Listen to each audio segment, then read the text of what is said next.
يا صباح الفل والورد والياسمين على احلى واجمل متابعين. ازيكم يا حلوين؟ يا رب دايما تكونوا بخير. وحشتوني كتير كتير من الفيديو اللي فات. ربنا يجعل يومكم النهارده مليان بالحب والخير والرضا والسعاده وراحه البال. اللهم امين. النهارده بقى عندنا يوم جديد وروتين جديد، مليان طاقه ونشاط وحيويه. تابعيني لاخر الفيديو ان شاء الله تتبسطي منه. يلا بينا نبدأ الفيديو بتاعنا، بس زي ما اتعودنا قبل ما نبدأ الفيديو لازم بنذكر الله ونصلي على الحبيب. اللهم صل وسلم وبارك عليك يا حبيبي يا رسول الله. النهارده بقى عندنا روتين في الصالة. في الحقيقة بقى كده انا قمت النهارده الصبح، انا ببقى عايزة افتح الشباك يا بنات، ولكن الإضاءة بتاعت الشباك وباب البلكونة بتبقى ضغطة على على الكاميرا بتاعة التصوير، فمش بعرف أصور أو مش بشوف حاجة أصلا في الكاميرا، فللأسف أنا مش بقدر أفتح الشباك أو الباب فأنا يا دوبك كده بشيشه وبقفل على طول الإزاز. زي ما انتوا شايفين اهو. طبعا انا ابتديت بقى انفض الكراسي بتاعتي. اول حاجه نفضت طبعا الحصان اللي بحطه على الترابيزه، والترابيزه ابتديت انفض في الكراسي بتاعتي. انا قمت بقى النهارده كده قلت لا، لازم بقى اطلع الطاقه السلبيه اللي في البيت دي وادخل طاقه ايجابيه. قلت لها يلا امشي امشي، روحي روحي يا طاقه يا سلبيه، انا خلاص عاوزه انضف البيت. ففي الحقيقه بقى هي خدتها من قصرها كده وقالت لا، الست دي ناويه على تنفيض النهارده، فاخدها من قصرها واطلع. زي ما انتوا شايفين اهوت. انا ابتديت بقى امسك الكنب بتاعي. ما قلت لكم قبل كده الكراسي بتاعت الانتريه كلها فيها قيمه، والقيمه دي بتلم تراب، فلازم بقى امسك كرسي كرسي كده وامسكه انفضه من جميع الجوانب، لان كل الكرسي ملفوف ومحطوط عليه قيمه. زي ما انتوا شايفين اهوت. ابتديت بقى افتح الشباك بتاعي برضو زي ما قلت لكم، انا يا دوبك بشيشه كده. طبعا شلت الستاره بتاعتي كده، قلت ارفعها فوق عشان وانا مثلا بمسح وكده ما تتبلش مني ميه. جيت بقى هنا على الترابيزه اللي لينا بنتي يعني مبهدلاها بصراحه. دي مكان قعد لينا يا بنات، الترابيزه دي هي المكان بتاع قعد لينا بنتي. فخدي بقى بسكوت وخدي بقى شيبسي وخدي بقى كل اللي تتصوريه على الترابيزه دي. بتقعد بقى على الايد بتاعه الكرسي الانتريه كده، وتقعد على الترابيزه دي، هي قعدتها المفضله. فانا بقى مسكت كده بقى الترابيزه اديتها تنفيضه حلوه، ومسكت كمان التلفزيون بتاعي مسحته. ابتديت بقى اجي على الجنب بتاع الكراسي اللي هي عند باب البلكونه دي. بصراحه الكرسيين دولت متبهدلين جدا من التراب، يمكن كان عليهم كميه تراب كبيره جدا، لان بقى بصراحه بقالي فتره ما عملتش اي حاجه في الصاله. وطبعا انتوا عارفين ان الكرسيين دول في دخلة الباب بتاع البلكونه، فدايما طبعا اول حاجه بعملها الصبح ان انا بقوم وبفتح باب البلكونه. فطبعا طول النهار لينا طالعه داخله الباب مفتوح، فكان الكرسيين دول عليهم كميه تراب يمكن ما كانوش باينين في التصوير زي ما قلت لكم. همسك بقى باب البلكونه كده اديله تنفيضه. طبعا نفضت الشيش بتاعه وابتديت بقى انفض الازاز. ايه يا ام لينا انت مش بتنفضي الباب من بره ليه؟ يعني كده بقى تكون واحده قروبه كده زي ام لينا كده في الشطاره، وتقول لي الله انت نفضتي الشباك والباب من بره من جوه وما نفضتهمش من بره. حبيب قلبي انا منفضاهم الصبح ساعه ما فتحت البلكونه الصبح على طول ومسحت البلكونه. يعني انا قبل ما كنت اعمل الروتين ده كنت قمت الصبح ولينا نايمه كده. قلت بقى ايه، اول حاجه امسح البلكونه بتاعتي قبل ما لينا تصحى وحتى اوديها الحضانه. مسكت بقى الشباك بتاعي كمان اديته تنفيضه حلوه. جبنا بقى القماشه بتاعتنا اللي احنا بنحطها في العقب بتاع الباب بتاع الشباك كده. والله يا بنات على قد ما انا ماسكه الشبابيك بتاعتي كلها مغلفاها بالمشمع، ولكن برضو مش عارفه التراب ده يعني بصراحه التراب ده حاجه صعبه جدا، وبالذات في ايام الشتاء لما بيكون بقى فيه تراب وكده. ببقى متبهدله جدا من التراب. مسكت بقى جبت المكنسه بتاعتي بقى، خلاص نفضنا الانتريه والترابيزه والشبابيك وكل حاجه بقت تمام. تمام يا بنات. مسكت بقى اللهم صل على النبي، صلاه بينا على النبي يا بنات، اللهم صل وسلم وبارك عليك يا حبيبي يا رسول الله. مسكت بقى الارضيه، قلت بقى ايه اشفطها كده زي ما احنا متعودين.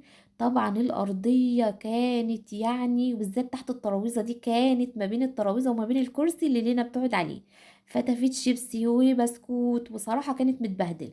يمكن زي ما قلت لكم الكاميرا مش جايبه اي حاجه بالحقيقه بتاعتها يعني بصراحه. المهم بقى قلت بقى اجيب ايه بقى، الجردل طبعا والشرشوبه بتوعنا وحبه المعطر والكلور، ونمسك بقى الارضيه بتاعتنا كده نلمعها تلميعه حلوه. خلاص كنسنا بقى ونضفنا كل حاجة، هنمسك بقى على التلميع بقى كده هنلمع الأرضية بتاعتنا. ابتديت بقى زي ما انتوا شايفين اهو يا حبايب قلبي اجيب جنب جنب، يعني بجيب المكان اللي هحط فيه الكراسي بتاعته.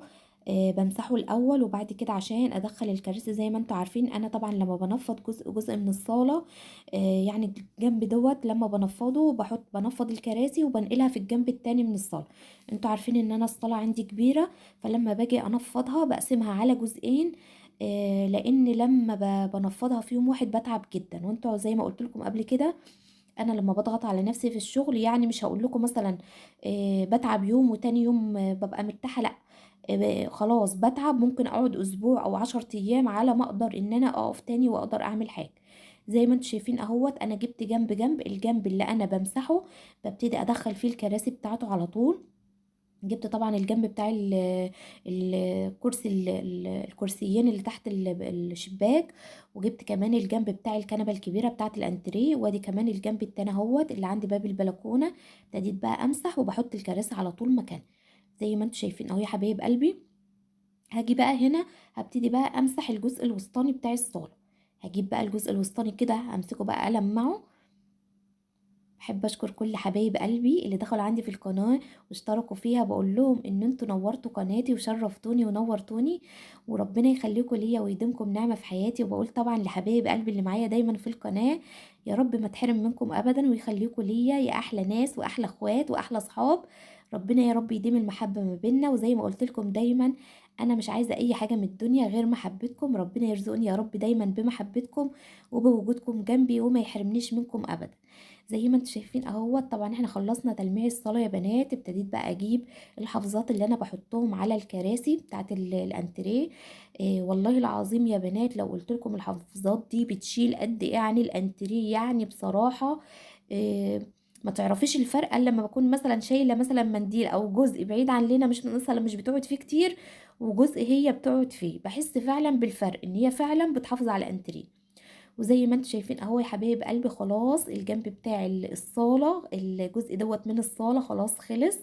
زي ما انتم شايفين اهو كل حاجة بقت زي الفل، كل حاجة في مكانها. طبعا زي ما احنا اتعودنا ان احنا مش بنفرش الارضية الا لما بنخلص الجزء التاني من الصالة.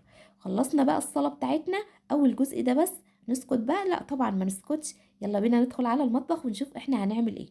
في الحقيقة انا في اليوم ده بقى كنت هعمل فاصوليا. الفاصوليا اللي هي الناشفة، او الفاصوليا البيضة زي ما بتقولوا عليها، زي ما انتوا بقى موجودين في مكان وبتقولوا عليها. انا طبعا في الوقت اللي كنت بروق فيه الصالة، طبعا كنت حاسة ان الوقت اتأخر عليا. فقلت بقى ايه وانا كده بروق، ابتدي بقى ايه اسلق الفاصوليا بتاعتي. والله العظيم ما خدت مني اي حاجة يا بنات، ولا خدت مني اي وقت. انا كنت قمت الصبح، طبعا نقيتها الاول، لو فيها اي حاجة مش كويسة بشيلها، ومسكتها بقى غسلتها ونقعتها في حبة من المية. كانت حوالي اتنقعت حوالي ساعة أو ساعة ونص، فسهلت عليا السلق بتاعها خالص خالص. وبعد كده بقى بتحطيها في شوية مية نضاف وبتحطيها على النار تسلقيها. ابتديت بقى اجيب طبعا معايا حله على النار، نزلت عليها بالزيت، وطبعا خرطت فيها بصله. ابتديت بقى الوح البصله بتاعتي كده حوالي 5 دقايق، يعني ما استنيتش ان هي تحمر. ابتديت بقى انزل عليها بنص راس من التوم. التومه دي يا بنات بتخلي الفاصوليا طعمها جميل جدا. هبتدي بقى الوح كده البصله معايا مع التوم. هبتدي بقى انزل كان عندي كبد وقوانص يا بنات. ابتديت بقى ان انا قطعتها حتت صغيره كده، قطع صغيره. وطبعا نزلت بقى بالكبد والقوانص على البصله والثوم معايا.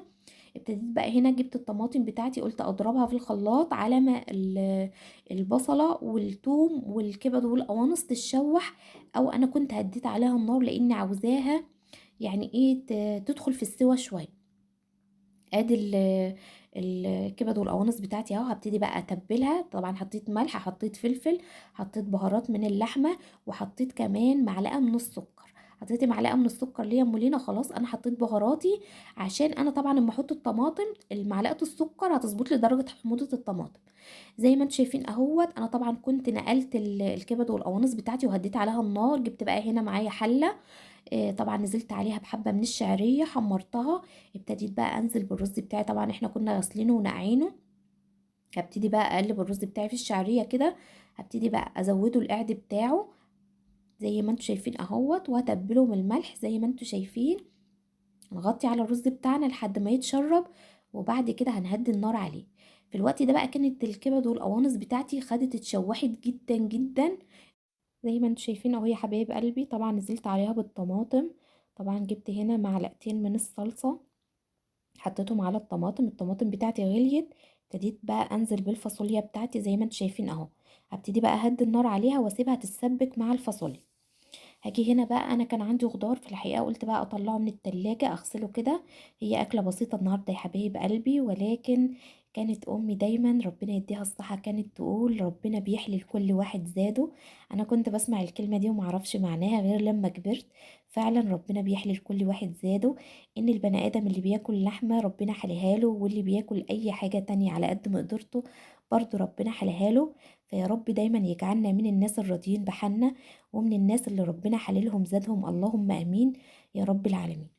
ويخلي لكم يا رب اولادكم ويعطيكم الصحة، وما يحرمنيش منكم، ويخليكم دايما جنبي وواقفين جنبي ومساندني وفي ظهري يا احلى ناس في الدنيا. زي ما انتم شايفين اهو، طبعا ابتديت بقى انضف الخضار بتاعي. انا كان عندي بصل اهوت، ابتديت بقى انضفه. هبتدي بقى اغسل البصل بتاعي يا بنات. زي ما قلت لكم انا مش بحب انقعه البصل الاخضر بالذات، لان ما بحبش البصل الاخضر العنق بتاعته كده بتلم ميه او بتعبي ميه، وانا مش بحب اسيبه يعني منقوع. فابتديت بقى غسلت الفجل بتاعنا وحطيته في الطبق. هبتدي بقى احط عليه حبه من الميه، هجيب كمان خل، احط عليه شويه من الخل زي ما انتم شايفين اهو، احط عليه شويه من الخل وهبتدي بقى اركنه. وهاجي بس هنا هغسل البصل بتاعي على ما اسيب الخضار بتاعي يتنقع شويه مع الخل. هبتدي بقى اغسل البصل بتاعي كده واحده واحده كده، وبنضفه تحت الميه عشان اتاكد طبعا من نظافه، لان طبعا زي ما انتم عارفين انا قلت لكم مش هنقع. ابتديت بقى ان انضف البصل بتاعي. كان في الوقت ده كانت الفاصوليا بتاعتي اتسبكت وانا كمان زودتها. وده الرز بتاعي خلاص استوى زي ما انتم شايفين اهو يا حبايب قلبي. هبتدي بقى اغرف الاكل بتاعنا زي ما قلت لكم، اكل على قد الايد، زي ما بيقولوا دايما اكله هنيه تكفي 100. اتفضلوا معانا يا حبايب قلبي بألف هنا. ابتديت بقى اغرف الفاصوليا بتاعتي وجاهز طبعا الصينيه بتاعت الاكل بتاعتنا زي ما انتم شايفين اهو يا حبايب قلبي. والله العظيم كانت جميله وكان طعمها جميل جدا بالكبد والقوانص. جربوا طريقتي يا بنات ان شاء الله تعجبكم، ويا رب دايما اكون ضيفة خفيفة عليكم. بحبكم في الله واسيبكم في رعاية الله وامنه، والسلام عليكم ورحمة الله وبركاته.